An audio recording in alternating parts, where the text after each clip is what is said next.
public health, public policy, and service continue to be areas of heightened interest and opportunities for our members. HOSA is fortunate to have partnerships with the Medical Reserve Corps, the U.S. Department of Health and Human Services, Office of the Assistant Secretary for Preparedness and Response, the U.S. Public Health Service, and the Office of the Surgeon General, who provide opportunities for youth engagement.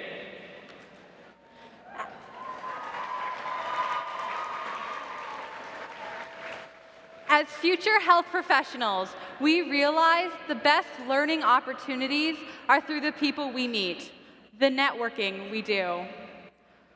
HOSA members look for role models in the health industry for those opportunities, for knowledge, guidance, and direction. We try to find leaders who share our core values, who lead, learn, serve, and innovate. Tonight, HOSA is honoring the youngest person in recent history to hold the nation's leading position for public health. He exemplifies what it means to be a hard worker, and as a child, worked in his father's medical clinic in Miami. His work ethic paid off and allowed him to graduate not only from Harvard University, but from the Yale School of Medicine and the Yale School of Management. This leader is responsible for communicating the most advanced and relevant scientific information to all people and oversees the operations of the United States Public Health Corps Service. HOSA is honored to hear this leader speak, and more importantly, we are privileged to have the opportunity to show him firsthand how much we respect his work, admire his accomplishments, endeavor to emulate his career path, and think of him as our medical rock star. The fact that he has done so much to unselfishly serve others throughout his life is indeed all we need to present him with HOSA's 2016 Role Model Award. He holds the special title of America's Doctor and is our 19th U.S. Surgeon General. Members, advisors, and guests, please join me in welcoming your U.S. Surgeon General, Dr. Vivek Murthy.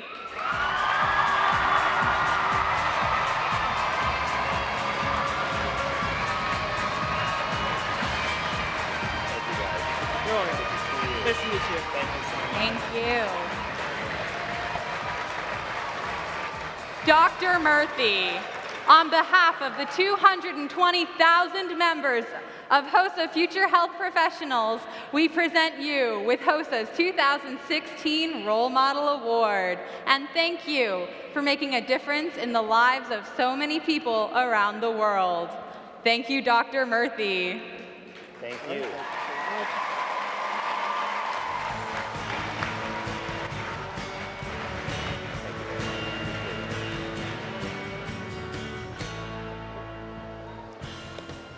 How's everyone doing this evening?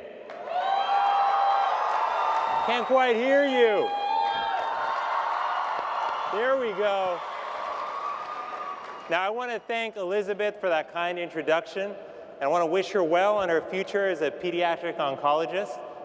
I also want to thank Amit for his help in getting us here today, and also wish him well in his next steps as he steps into his role as president. I also want to thank the Medical Reserve Corps. The Medical Reserve Corps has been a great partner with HOSA over the last several years. And HOSA and the MRC have joined hands to make more opportunities available for young people to improve health in their communities and to participate in emergency response. And we are so happy that this partnership has flourished, and we're really looking forward to all the good things we're going to do together. Now, I got to tell you something. Before I came here, we were having a bit of a debate in my office. Because you see, we all come from different home states. And the debate we were having is about which state would have the biggest contingency here at HOSA, and most importantly, would have the biggest spirit. So I just want to test that out here. Do we have any folks from Texas? Wow. Texas is definitely here. I got you, Texas. Do we have any HOSA members from the great state of California? Wow. Look at that. Wonderful. And how about from the state of New Jersey? All right, she's from my office. She doesn't count. And finally, what about from my home state, the state of Florida? There we go. There we go.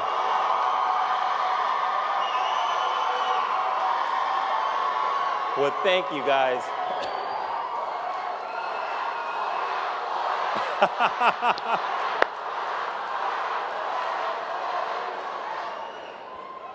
Well, I think what I was told is true, which is that HOSA's got a lot of spirit, regardless of what state you're from. And I'm so glad to be here with all of you today. Now, one of the most important reasons I'm glad to be here is because you and I have something in common, which is that we decided that we wanted to commit our lives to improving health and to reducing suffering in our country. That's what's drawn us to the health professions. And for me, that journey actually started when I was a little boy. I remember being woken up in the middle of the night by my mother. She shook me and she said, "Vivek, get up, we have to get in the car right now, we have to go." And she put my sister and me in the back seat, and she and my father drove us in the dead of night to a trailer park in Miami. And they explained to us as they were driving that my father's patient, Gordon, had just passed away after a long battle with cancer. And they were both worried that his wife, Ruth, would be grieving alone. So we were driving to their home to be with her. And I'll always remember that image of my mother climbing up the stairs, silhouetted by the nightlight, and hugging Ruth as Ruth cried about the loss of her husband. And it was in that moment that I realized that health is about more than a job. It's a calling to improve people's lives, to be there when they need you, and to commit to ultimately improving the quality of life of people who might be complete strangers to you, but people to whom you're bound by a professional code of conduct. And that's a code of conduct that all of us have committed to just by virtue of being here. It's a code of conduct that you will become even more deeply immersed in as you train further in public health school, in medical school, in pharmacy school, in nursing school. And I was fortunate because I had the opportunity to not only be inspired to go into medicine, but then to have the opportunity to do that. And that opportunity is actually why my parents came to this country in the first place. My parents left India years ago, and they arrived in America nearly 40 years ago. And they came here because they believed that America was a place where their children, my sister and me, would be judged not by the color of our skin or where our parents were from, but by our ideas and our willingness to work hard. And I can stand before you today and say that in no other country in the world would the grandson of a poor farmer from India be asked by the president to look out for the health of an entire nation. That is the power and promise of America.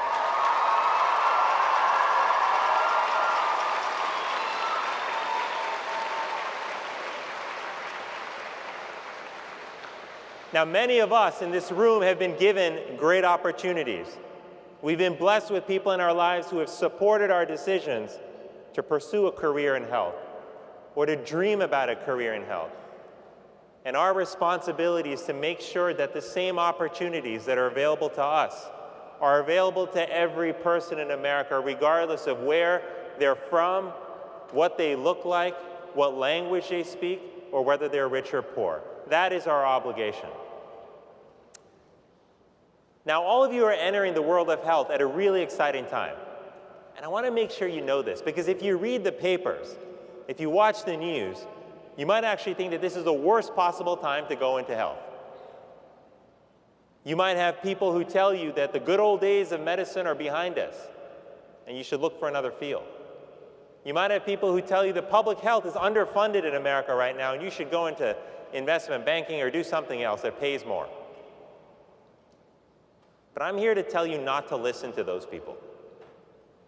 I'm here to tell you that we have more knowledge about medicine, we have more research on health than at any other point in our history, in the history of mankind. We have more tools to improve health than ever before. Now, the truth is we also have more challenges. Some of these are old challenges that we've been dealing with for a long time, like diabetes and heart disease. Some of them are new challenges, like the Zika virus, which some of you may have heard about in the news. But all of us have an unprecedented level of opportunity to address these challenges and more tools to address them with than ever before. But there are certain key things that our country needs in its next generation of health leaders. Number one, we need people in health who know how to communicate with the public. Now, this is important because we're also living at a time where there are a lot of people who are skeptical about science. We know that misinformation can spread around the world just with a simple keystroke. And we've seen that with vaccines, for example, where many people have been misled to believe that vaccines are dangerous. We've seen that with the Ebola scare from a couple years ago, where many people thought that they were at risk for getting Ebola right here in America, where that wasn't the case. Who's going to dispel that misinformation? Well, it has to be people who are trained in science and who are trusted by the community. It has to be our next generation of health leaders. It has to be you.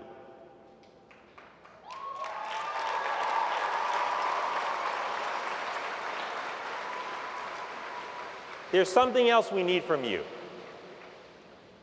We need our next generation of health leaders to understand that health is about more than what happens in hospitals and in clinics.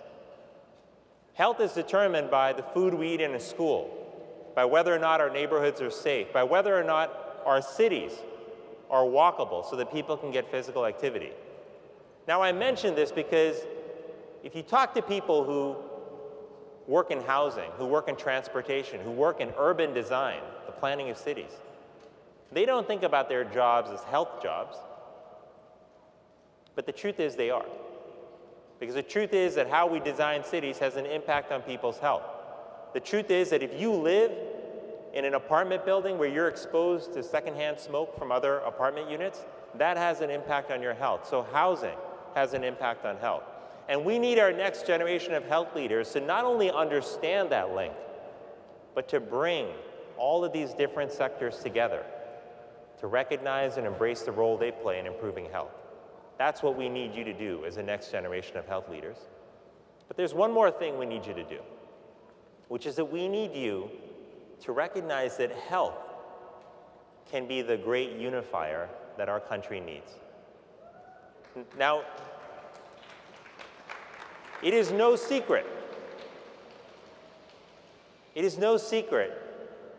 that there are a lot of folks in our country who are feeling angry, who are feeling anxious, and who are worried about the future.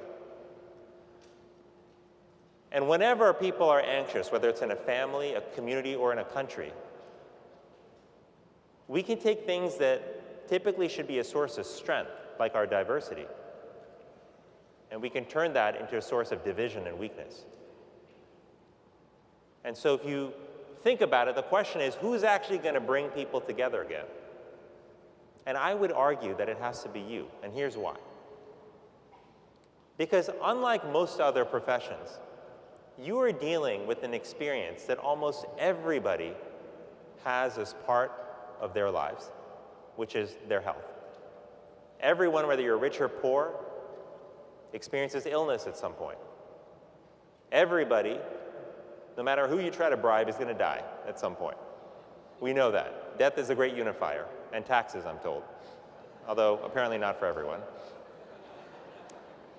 But the point is that health is a topic that everybody can relate to. And it's partly for that reason that society accords a special level of respect to people who go into the health professions. Whether you're a nurse or a doctor or a pharmacist or a public health professional, society looks at you and they say, here's somebody who could have done a whole bunch of other things in their life, but they chose to dedicate their lives to health because they wanted to improve lives and reduce suffering. And people respect that. But with that respect also comes responsibility. A responsibility to step up and help the country even when we don't think it's our job. A responsibility to bring people together, especially during moments of anxiety and uncertainty and fear. And this is one of those moments for our country. Some of that anxiety stems from health. We're right now dealing with a prescription painkiller crisis, an opioid crisis, where levels of addiction have skyrocketed around the country, and people are worried. I hear them tell me this every day. They want to know what we're going to do. They want to know what the solution is and who's going to help keep them safe. They're looking for a trusted voice, and I believe that those voices should be your voices. Now, I know as you think about the future, a lot of you are really excited because you've got big plans and you've got big dreams, and that's great. And I also know that in the months and years ahead, that there are going to be ups but also downs. There are going to be moments of confusion and uncertainty where you're not quite sure if you're doing the right thing, if you're taking the right course, if you're majoring in the right subject, if you're applying to the right school. And I know this in part because I've had these ups and downs. You know, sometimes you hear somebody's resume and you only hear about all the good things that happen to them, but you don't hear about the bad stuff. But I remember actually when I was finishing my residency training. And residency training, as many of you know, is what you do after medical school. I finished residency not knowing what I wanted to do. And I felt really bad about it. Because all around me, people were applying to fellowship programs, but I couldn't find one that I really liked. All around me, people were applying for and getting jobs, but I had no idea what I wanted to apply for. I felt confused, I felt behind everyone else, and I felt lost. Now, I had a bunch of mentors at the time that I would go to and ask for advice, and I think I probably frustrated them more than anything else because I just seemed confused every time they sat down with me, and I was. And I had a hard few years after that where I took a part-time job and kept the rest of my time free. I had a yellow pad of paper where I wrote down a bunch of ideas. That kind of tells you a little bit about how old I am. I still used to write. I know nobody here writes anymore. You type, you text, I got it. But most of those ideas ended up in the trash can. And each time one did, I felt like I had failed. And after a long year of trying and failing and trying and failing, I finally had an idea for building a social network that will bring together research scientists so they could collaborate and communicate more effectively, so that we could make new medicines and new cures more quickly available to people in the United States and around the world. And that idea became the foundation stone for building a technology company that I later created called Trial Networks. But that path involved a lot of ups and downs. And I learned a few important things to you, a few important lessons that I just wanted to offer to you before I leave tonight. One is I learned that it's important to take risks. Now I say this not meaning that you should go and participate in dangerous sports or drive a car drunk or anything like that. I'll be very clear, I'm not talking about taking risks with your health. But I am talking about taking risks when it comes to your career. Thoughtful risks, but taking risks. And here's why I say that. Sometimes many of us can err on the side of weighing more heavily what the risks are than what the benefits are. We can think to ourselves, hey, I'm in school right now, and if I take this course, it may not contribute to my GPA, it may not help me for my major, it may not help me get a job, so even though I'm really excited about it, I'm not going to take it. And I'm here to tell you that when you have that voice inside you that gets excited about an opportunity that's in front of you, that's a strong signal that you should consider taking it. Because I'll tell you that as you go through school, you'll find people, for example, who took a risk and took a year off after school and traveled or tried a new job or did something exciting. And if you ask all those people who took a year off, how many of you regret taking a year off after school? Almost nobody will say they regretted it. But you can find lots of people who never took a year off who will say, God, I wish I had. If you talk to people who have been through college and who have studied abroad, and you ask them, how many of you who studied abroad regret doing that? It was a risk. You didn't know what you were going to find. It could have been a flop. But how many of you regret it? Very few people will say that they regretted it. But if you ask people who didn't take a risk and study abroad, how many of them wish they had? A whole bunch of people will raise their hands. In life, we tend to regret the things that we don't do more than the things that we do. The second thing I learned was to think short-term and not long-term. Now, this might sound crazy to you, but let me explain. Sometimes we're taught to develop 5-year plans and 10-year plans and 20-year plans. And I won't ask by show of hands how many people already have a 5 or 10-year plan because I don't want to call anyone out. But I do want to tell you that life has a funny way of taking our long-term plans and having its own way with them and pushing us in a whole other direction. Instead, what we can do, and what I believe we should do, is think not necessarily about where we want to be in 20 years, but most importantly to think about what would be most exciting and fulfilling and meaningful for you to do next. The next step is the most important step. It's where we should put our effort. It's where we should put our heart. And the last lesson I want to leave you with that I learned during those challenging years was around the importance of anchors. Now, what are anchors? Anchors are the people in your life who ground you, the people who remind you of your dreams, of who you are, of your values, even in those hard moments where you forget. Those are your anchors. And all of you have anchors in your life. And I hope you're all blessed to have even more anchors as life progresses. But I want you to do something with me right now. I want you to close your eyes. And for the next 10 seconds, I want you to think about the people in your life who have supported you, who have encouraged you, who have made it possible for you to be here today. I'll keep track of the time.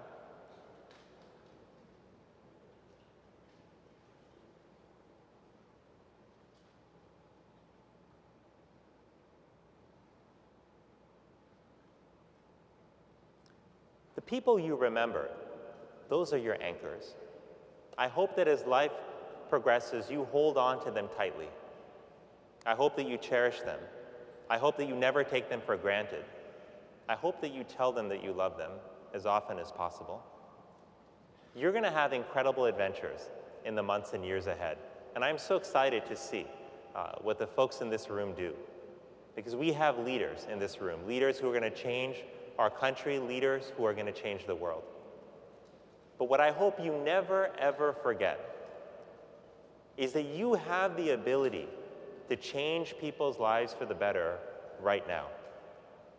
I know that all of you are going to go on to get more degrees, to get more training, and all of that is good. It's important. It will help you do more. But your ability to create change in the world is not determined by the number of degrees you have. It's determined by your ability and willingness to work hard, by your willingness to dream big and create a vision for change, and by your desire to help other people. And all of you have that right now. That's why we've seen HOSA members around the country joining hands to help community members learn about diabetes and heart disease and screen them for those conditions. It's why we've seen HOSA members in Hawaii who came together during a dengue outbreak to go door to door and ensure that community members had the information they needed for how to protect themselves. All of you know that right now you have the power to create change, but it's important that we never forget that. I want to thank all of you so much for not just having me here, but for the good work you're doing each and every day, for your courage in dreaming big and in pursuing those dreams. And I wish all of you, all across the country, lives that are full of success, lives that are full of meaning, and lives that are full of happiness. Thank you so much, everyone.